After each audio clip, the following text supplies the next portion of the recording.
Queridos amigos que nos assistem através dos canais do Portal Ser, boa noite.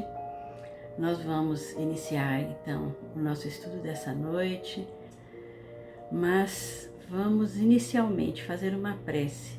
Pedimos, Senhor, que a vossa proteção envolva todos aqueles que estejam aqui neste momento sintonizados no mesmo propósito de aprender e crescer. Que essas bênçãos possam chegar aos encarnados e desencarnados, àquelas pessoas que nos ouvem em busca de conhecimento, aquelas outras que nos ouvem em busca de sintonia fina para a cura de suas mazelas e suas dificuldades físicas e espirituais. Que a vossa luz, a vossa misericórdia, a vossa paz estejam hoje e sempre nos nossos corações. E assim seja. O nosso assunto de hoje é um tema do Livro dos Espíritos, no livro 3, capítulo 7, mais exatamente, que nos fala de uma das leis naturais, que é a lei de sociedade. Fala-nos da lei de sociedade, fala-nos dos laços de família. E Joana de Ângeles, no livro Leis Morais da Vida, nos afirma que o homem inquestionavelmente é um ser gregário. Ele é organizado pela emoção para a vida em sociedade. Ora, o que é ser gregário? É viver em grupo, é viver junto com outras pessoas, não é? Viver em bando se forem animais. Então, ser gregário, que a Joana de Ângeles nos diz que nós somos, é indispensável para que nós nos organizemos emocionalmente para a vida em sociedade. Sigamos nessa linha de raciocínio. O homem é um animal social. Quem nos disse isso foi Aristóteles, um grande filósofo da antiguidade. E Rodolfo Caligares, nesse livro Leis Morais, nos diz que essa frase de Aristóteles quer nos dizer que o ser humano foi criado para conviver com seus semelhantes. O que é ser um ser social? Né? O homem é um ser social porque ele vive em grupo, porque ele precisa daquele grupo para aprender, porque somente vivendo em grupo nós podemos satisfazer as nossas necessidades. Ora, viver em grupo é ser gregário, como nos disse Joana de Ângeles, e sendo gregários, nós somos seres sociais, pessoas que dependem umas das outras, porque por falta de atributos físicos naturais, né? A natureza nos forçou a buscar em outras pessoas aquilo que nós precisamos para prover as nossas necessidades. Vamos ver. Essa sociabilidade, ela é instintiva, né? Aqui ainda nos diz no mesmo livro Rodolfo Caligares. É um imperativo da lei do progresso. Nós precisamos progredir. Sozinho, nem sempre nós conseguimos realizar tudo que precisamos. E é por meio desses relacionamentos com os nossos semelhantes que nós desenvolvemos as nossas potencialidades. Se nós não precisássemos uns dos outros, para que nós teríamos o dom da fala? Para que nós precisaríamos escutar ou ver? Se nós não precisássemos de tudo que nos cerca, principalmente uns dos outros, haveria desnecessidade, inclusive, de nós retornarmos ao mundo físico através do processo encarnatório. Então, nessa convivência, no meio em que nós estamos inseridos, que nós desenvolvemos as nossas potencialidades. Se nós não formos à escola buscar no conhecimento de alguém que já estudou mais do que nós e na convivência com as pessoas que estão ali dentro, administrar os nossos sentimentos para viver bem, como é que nós vamos aprender mais? Então, nós dependemos daquele que tem mais conhecimento. Kardec, nesse capítulo 7 do livro 3, que fala sobre a lei de sociedade, nos fala sobre a necessidade da vida social. Ele pergunta aos espíritos se essa vida está dentro das leis da natureza, se ela é da natureza. E os espíritos nos afirmam que sim, justamente porque aquilo que nós dissemos anteriormente, para que Deus fez o homem, ele dando-lhe a palavra, dando-lhe todas as outras faculdades para se relacionar, então essas faculdades seriam inúteis. né? Ele, então, Deus, o nosso Pai Criador, nos fez para vivermos em sociedade. Então, já que nós estamos aqui para viver em sociedade, é contrária à lei da natureza o insulamento absoluto. O que é insulamento? Insulamento é afastamento total, insulamento absoluto é afastamento total das outras criaturas. Não é aquele afastamento para que nós possamos pensar, para que nós possamos descansar. Não, é o afastamento justamente por não saber viver, não gostar de viver com as outras pessoas. E isso é contrário à lei da natureza, porque está na nossa natureza, nessa característica gregária que nós temos, por sermos seres sociais, viver e depender uns dos outros.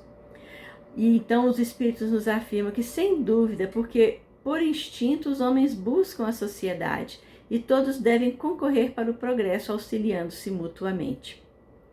É então muito importante que nós tenhamos esse conceito bem definido dentro de nós. Por mais que nós vivamos sozinhos na nossa casa, ou na nossa chácara, ou afastados do burburinho das pessoas em geral, gostemos de uma vida mais reservada, ainda assim a vida em sociedade ela é necessária para nós. Em algum momento nós vamos precisar de alguma coisa que alguém vai fazer por nós. A Kardec, para ratificar esse conhecimento, para tornar bem claro, ele torna a afirmar para os espíritos: então, procurando a sociedade, não fará o homem mais do que obedecer a um sentimento pessoal? Ou seja, já que eu sou um ser social, sou gregário e preciso buscar no outro uma necessidade, então eu criei uma vida em comunidade por interesse pessoal, porque eu preciso de alguma coisa ou de alguém? Ou há nesse sentimento alguma providência ou um objetivo providencial de ordem mais geral? Mais uma vez, os espíritos nos afirmam categoricamente que o homem tem que progredir. Sozinho, insulado, afastado de todos, não lhe é isso possível, porque ele não pode dispor de todas as suas faculdades. Falta-lhe o convívio com outros homens, a comparação com as situações, o conhecer, o saber buscar coisas melhores. No insulamento ele se embrutece e se estiola, ou seja, se acaba, se embrutece. Ele deixa de aprender a conviver, a dividir, não é? Ele deixa de aprender a ser virtuoso, inclusive, a ser menos egoísta e menos orgulhoso, a não querer só para si. O insulamento total, por falta total de capacidade de conviver com as pessoas, faz parte ainda da nossa índole ignorante, da nossa índole ainda embrutecida, animalizada. Porque mesmo assim, falando que é uma índole animalizada, embrutecida, ainda assim nós vamos ver que até os animais, eles se agregam, eles se juntam, mesmo sem ter a sua racionalidade, mais por instinto, para se proverem daquilo que precisam, para se protegerem, porque em bando, em grupo, eles se protegem mais, para caçarem juntos, para buscar a sua sobrevivência, para terem as suas crias e aumentarem a sua prole, não permitir que entrem em processo de extinção. E eles vão afinando ali aquele instinto que ainda parece muito latente em algumas pessoas, que se embrutecem e acabam com as suas próprias vidas e com sua oportunidade de crescimento e evolução.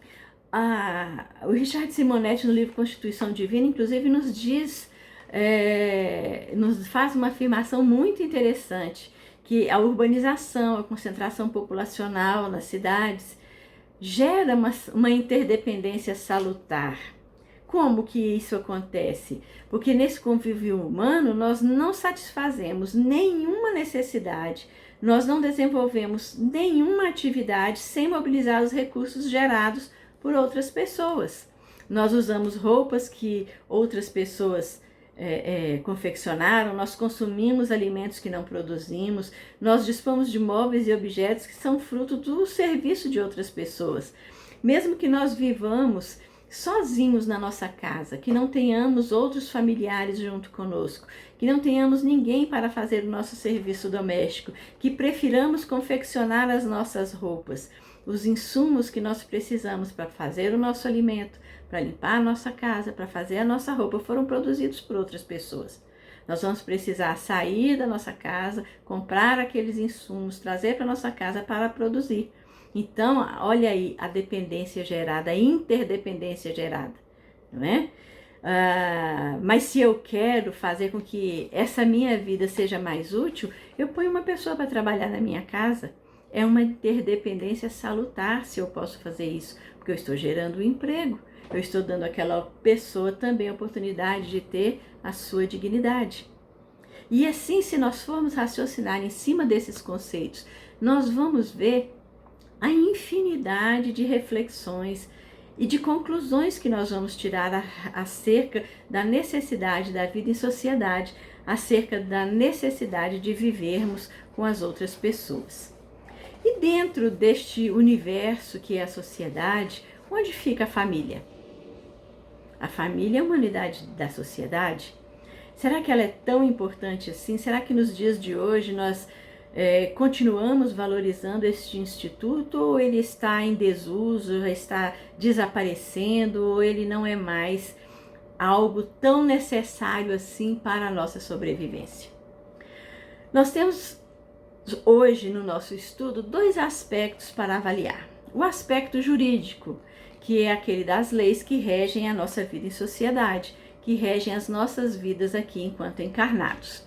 E do ponto de vista jurídico, nós fomos consultar um artigo chamado O Conceito Jurídico de Família nas Constituições Brasileiras de 1824 a 1988, ou seja, desde a nossa primeira Constituição, promulgada por Dom Pedro I, até a Constituição de 1988, que é a nossa última Constituição. O conceito jurídico de família foi se transformando. É um artigo de Heloísa Tapia, muito interessante, mas desse artigo nós extraímos algo que nos interessa. Primeiro, conceitual, que a família, do termo latino familia, é um agrupamento humano formado por 2 ou mais pessoas com ligações biológicas, ancestrais, legais ou afetivas, que geralmente vivem ou viveram na mesma casa. Ora, essas ligações biológicas, nosso corpo físico, aquele com o qual nós podemos nos manifestar na nossa encarnação, ele é proveniente, ele é produzido por outras 2 pessoas, pela junção de outras pessoas. Então nós temos uma ligação biológica com alguém. Ancestralidade, essa ligação biológica nos coloca num processo de ancestralidade. É meu pai, minha mãe, meus avós, meus bisavós, meus tetravós e assim por diante. Lembrando que a cada 3 ou 4 gerações somos nós mesmos que estamos retornando à vida encarnada, não é? Existem as ligações legais, que são aquelas que nós registramos nos cartórios, que também nos dão a afirmação que essa ligação biológica é ancestral, nos liga a um agrupamento. Alguém que nos registrou, nos deu um nome e um sobrenome e nos colocou como indivíduos e cidadãos no mundo. E existem, finalmente, as ligações afetivas, porque não adiantariam de nada as ligações biológicas, ancestrais e legais, se dentro de tudo isso, desse contexto, não houvessem as ligações afetivas a nos reunir num grupo familiar, que nós podemos ter em conjunto entre as mesmas 4 paredes, ou numa outra estrutura, mas sempre ligados pelos laços de afeto que se originaram de uma ligação legal, biológica e ancestral.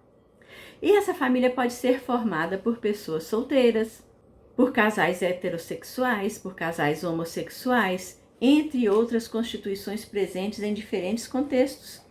Pode ser um avô e uma avó, um tio e uma tia, pode ser um irmão que nos criou, pode ser um orfanato onde uma mãe crecheira exerce aquela ligação que não é biológica nem ancestral, mas é legal e afetiva.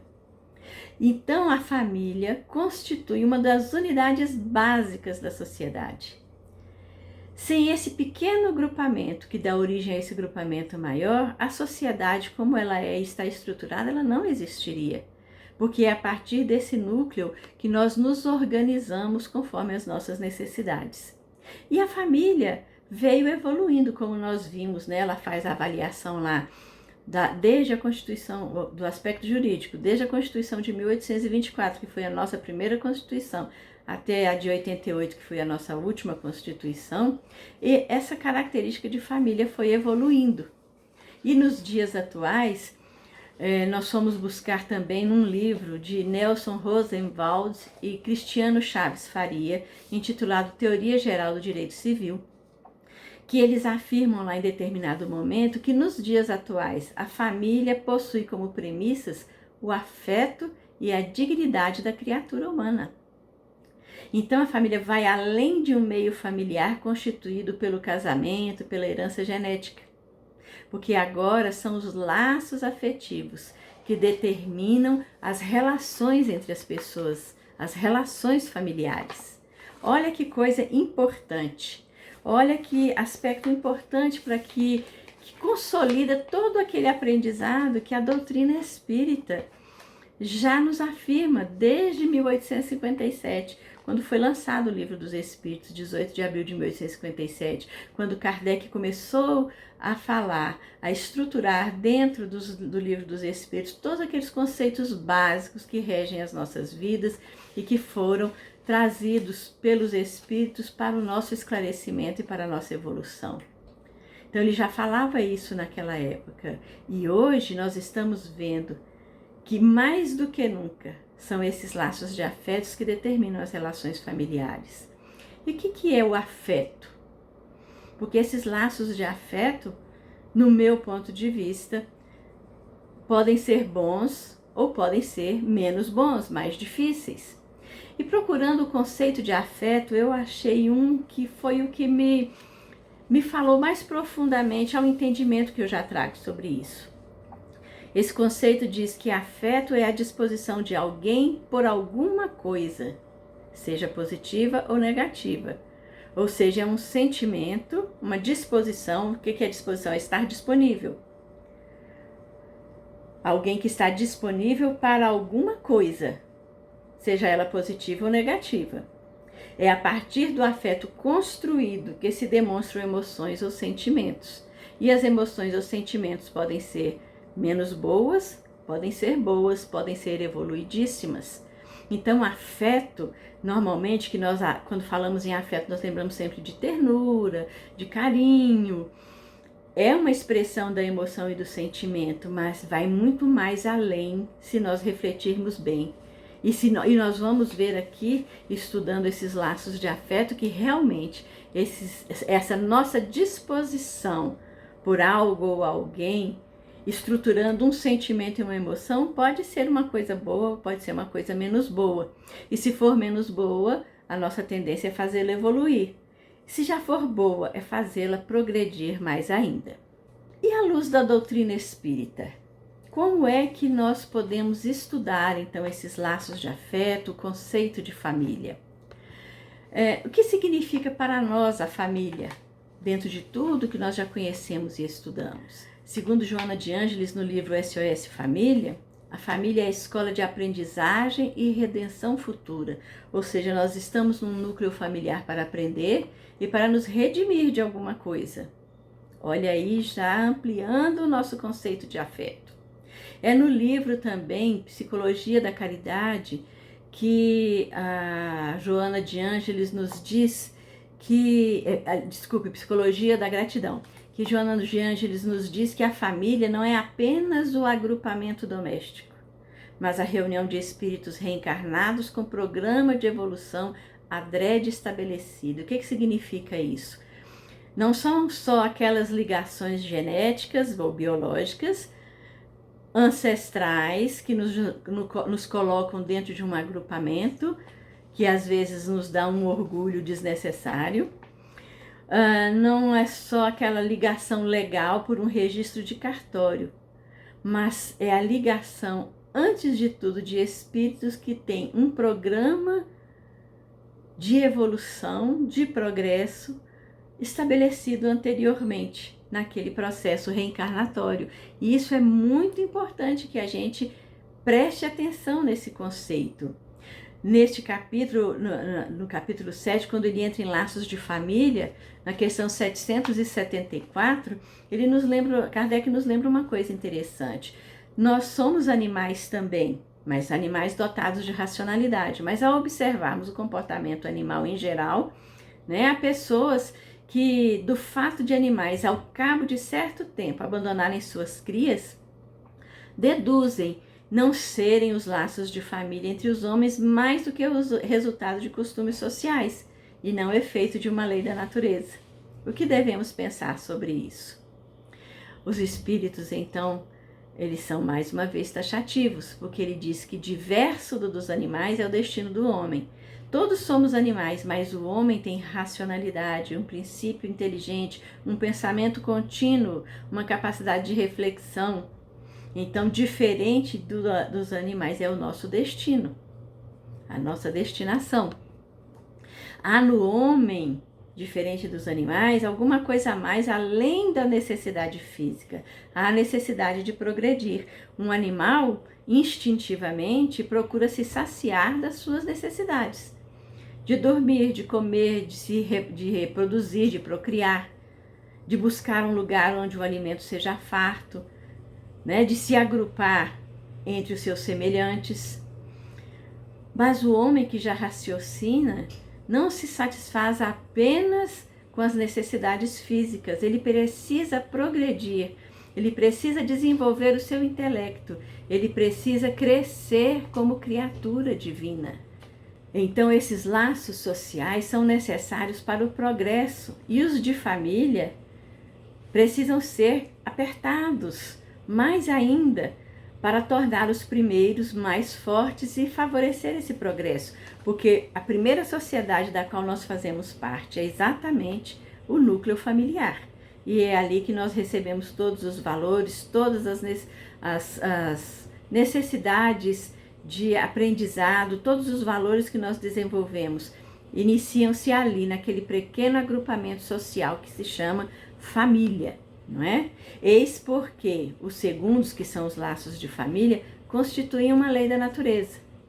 Quis Deus que por essa forma os homens aprendessem a amar-se como irmãos.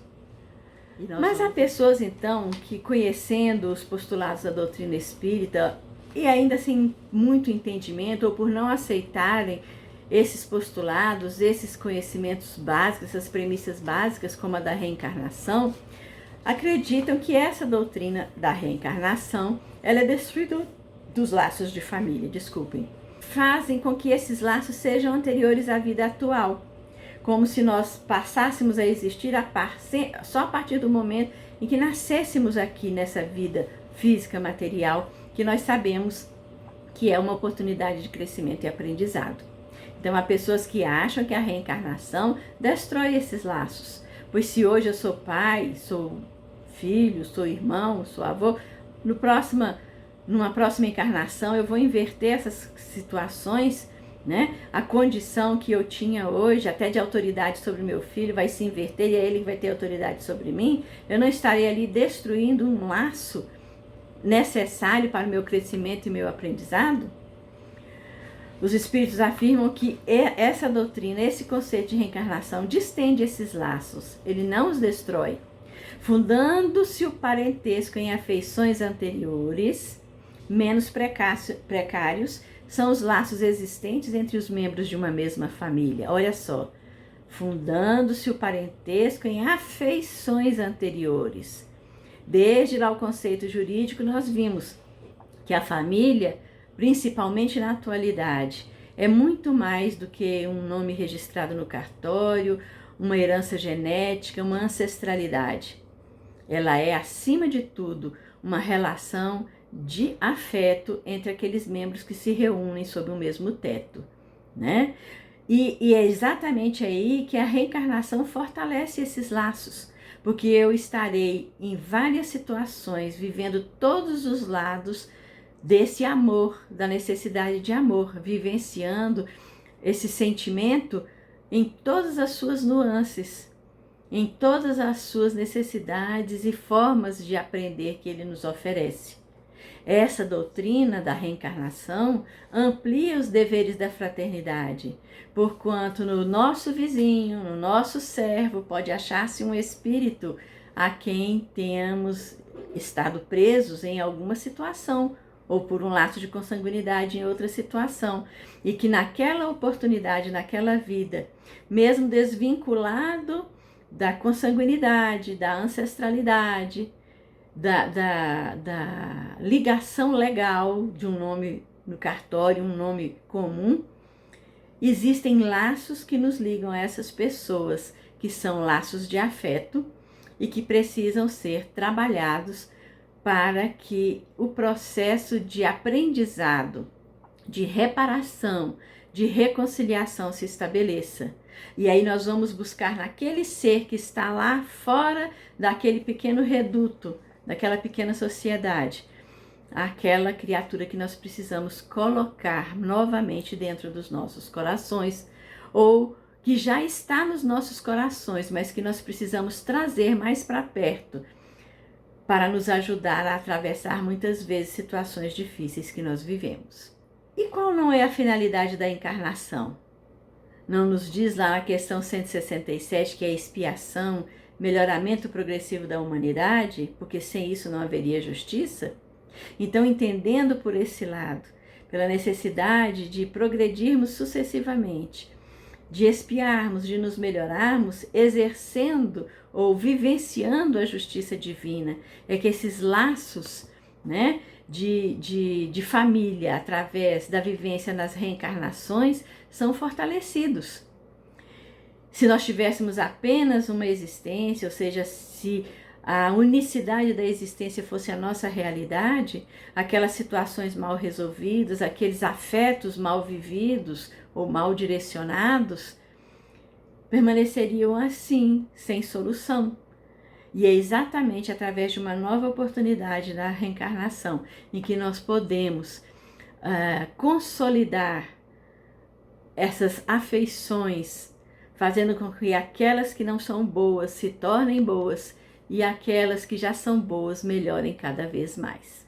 Mas quem são então as pessoas que se encarnam numa mesma família, já que nós, de encarnação em encarnação, nós vamos nos rodiziando nesses grupos familiares? Quem são então as pessoas que se encarnam numa mesma família? No Evangelho capítulo 14, item 8, Kardec nos diz que os que se encarnam numa mesma família, sobretudo como parentes próximos, são as mais das vezes espíritos simpáticos, ligados por anteriores relações, que se expressam por uma afeição recíproca na vida terrena. É aquele sentimento, né? Aquela afeição construída que se expressa numa emoção positiva, que se expressa numa emoção contagiante de amor, de fidelidade, de honestidade de sentimentos, que faz com que nós nos atraiamos uns para os outros, que nos sintamos bem na companhia uns dos outros, que procuremos sempre nos reunir de tempos em tempos para juntos promovermos mais progresso para o grupo familiar, para todos aqueles que fazem parte dele, para aqueles que ainda não andaram tanto quanto nós e que precisam do nosso apoio, e para recebermos também daqueles que já progrediram mais do que nós, material suficiente de evolução e de progresso. Mas há o outro lado. Pode acontecer que sejam pessoas completamente estranhas umas às outras, espíritos que aí se encarnam afastados entre si por antipatias anteriores na vida terrena, por mútua aversão, né, que serve de provação para uns, de meio de progresso para outros, mas que estão ali tentando melhorar, relevar aquelas situações através da vivência em conjunto. Se são espíritos completamente estranhos ao grupo familiar, são espíritos que vieram ali buscar o que não receberam em outro agrupamento, ou que vieram ali para sentirem falta do agrupamento anterior e saberem valorizar os laços de afeto que existiam. Ou são espíritos da nossa própria relação, que ainda os afetos mal resolvidos não colocaram no mesmo diapasão, no mesmo nível, os sentimentos de amor.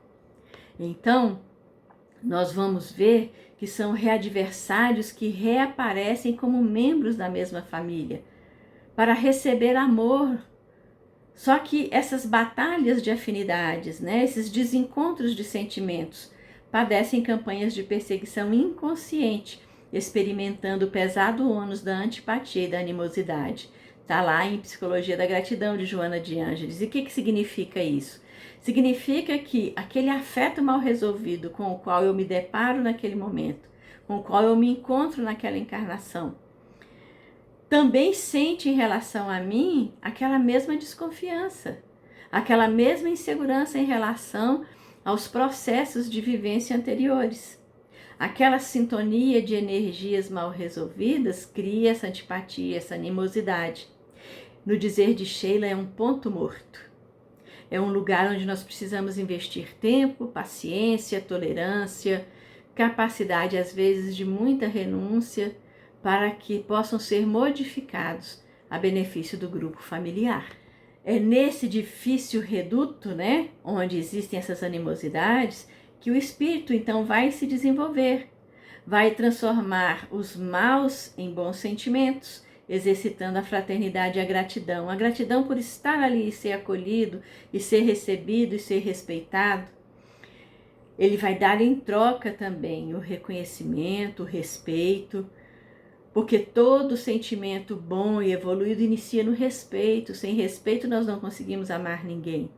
Vamos exercitar a gratidão a Deus por estarmos ali, estarmos naquela nova oportunidade.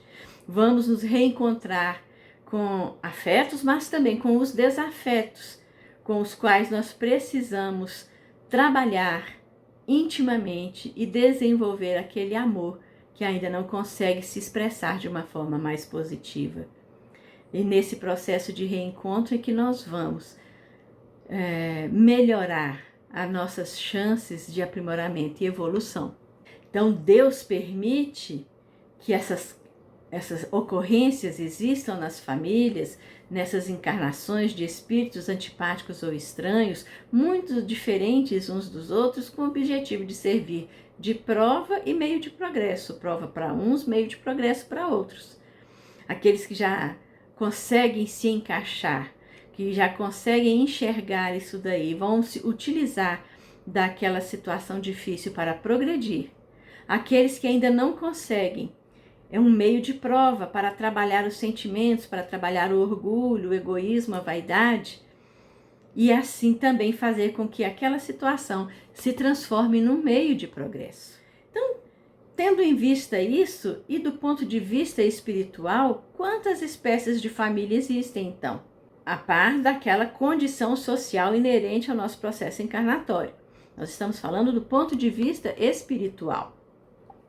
No Evangelho, os Espíritos nos dizem que existem duas espécies de família e, em consequência, duas categorias de laços de parentesco.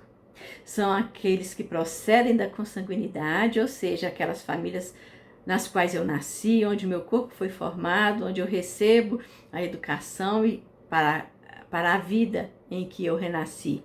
Mas existem aquelas que procedem das ligações espirituais. Então, nos nossos laços espirituais, nós temos a família espiritual e a família corporal. A família espiritual é formada por aqueles espíritos simpáticos, sintonizados, afins, que ao retornarem para o mundo espiritual se procuram, se agrupam e continuam se evoluindo juntos. Esses mesmos espíritos podem renascer formando uma família corporal. E nós vemos aí famílias que são equilibradíssimas, que são muito unidas, que são famílias que, apesar das diferenças de personalidades ou divergências de conceitos, conseguem sobreviver realizando um trabalho magnífico de educação de seus membros e de educação na sociedade também. Mas há aquelas famílias que são apenas formadas por laços de consanguinidades. São só famílias corporais, famílias estritamente vinculadas a uma necessidade de aprimoramento do espírito para aquela ocasião. Então Kardec nos diz que os laços do sangue não criam forçosamente os liames entre os espíritos. Está lá no Evangelho, parentela corporal e parentela espiritual. Porque o corpo procede do corpo. Então, para renascermos aqui, nós recebemos um corpo que foi formado de outro corpo. Mas o espírito que ali se encarna não foi formado, não foi gerado por aqueles dois espíritos encarnados que produziram o corpo. Porque o espírito não procede do espírito. O espírito foi criado por Deus. Porquanto o espírito já existia antes da formação do corpo. Por isso que essa parentela, ela corporal e espiritual, ela pode ser as duas coisas ao mesmo tempo. Seja aquela família espiritual que se reúne numa família corporal, mas pode ser apenas uma família corporal, para melhoria dos laços das criaturas que estão ali, dos sentimentos mal resolvidos daquelas criaturas. Então, no Livro dos Espíritos, finalizando aqui o nosso estudo, na questão 775, que finaliza esse capítulo 7 do livro 3, Kardec pergunta, então, qual seria para a sociedade o resultado do relaxamento dos laços de família? Ou seja, da desvalorização, de nós esquecermos a importância. Seria, então, uma recrudescência do egoísmo, que é a chaga maior que mancha a humanidade, que ainda interfere e impede que as criaturas se amem como irmãos. A família, então, como é a nossa família? Vamos registrar isso daí. Porque ela, do jeito que ela é necessária para o nosso crescimento, para o nosso aprendizado. Deus não nos coloca no lugar errado, com as pessoas erradas e no momento errado. Nós estamos onde precisamos, com quem precisamos, com as pessoas necessárias ao nosso aprimoramento e ao nosso burilamento. E então, voltando àquele conceito jurídico, a família foi, é e continuará sendo o núcleo básico e essencial de qualquer sociedade. É aquele conceito jurídico fortalecido pelo conhecimento espiritual que já nos chega. Em sua essência, ela continua a mesma. É o núcleo estruturante e estruturador do sujeito. É estruturante porque cria condição para a nossa encarnação. E é estruturador porque nos dá valores, nos dá conceitos, nos dá formação para sabermos viver em sociedade. Então, tudo principia e acaba na família. Porque quando acaba, ele reinicia numa nova encarnação. Joana de Ângeles, para encerrar, no livro SOS Família, nos diz que é abençoada a escola de educação moral e espiritual. É uma oficina santificante onde se lapidam caracteres. Lapidar uma joia é fazer com que ela brilhe. Então é ali que nós vamos lapidar os nossos sentimentos e a nossa personalidade para que ela brilhe. É um laboratório superior em que se caldeiam sentimentos. Num laboratório de química, para purificar os elementos, nós os elevamos a grandes temperaturas. Então, caldear sentimentos é justamente fazer com que eles sejam purgados através do fogo das provações. Caldear sentimentos é fazer com que eles sejam purificados através do fogo das necessidades emotivas, das carências, das dificuldades, das lutas íntimas, para que ele se eleve, para que ele se santifique. É ali onde nós estruturamos as nossas aspirações, onde nós refinamos as nossas ideias, observando as convivências, onde nós transformamos mazelas antigas em possibilidades preciosas para a elaboração de mistérios edificantes. Aquele que era o nosso desafeto se transformará num afeto e juntos nós poderemos construir. É, pois, a família, então, o mais prodigioso educandário para o progresso humano. Que nós tenhamos essa reflexão em mente, meus irmãos, e que possamos trabalhar mais proficuamente para o desenvolvimento dos nossos laços familiares. Vamos nos preparar, então, para o passe que virá a seguir. Vamos fazer a nossa prece de encerramento, ouvindo essa Ave Maria e elevando nosso pensamento a Deus em gratidão por todas as oportunidades recebidas, pedindo que Ele nos fortaleça e nos faça enxergar sempre todas as nossas necessidades de crescimento e movimentação espiritual. Que nós sejamos felizes nos nossos propósitos de aprendizado e que nas nossas famílias possam progredir todos aqueles que ali se reúnam, para que de parentela corporal nos tornemos uma imensa e grande família espiritual. Que essas energias trazidas pelo passe possam renovar as nossas ideias, os nossos sentimentos, fortalecer-nos como espíritos, curar-nos das nossas mazelas e nos fazer pessoas mais felizes. Que assim seja.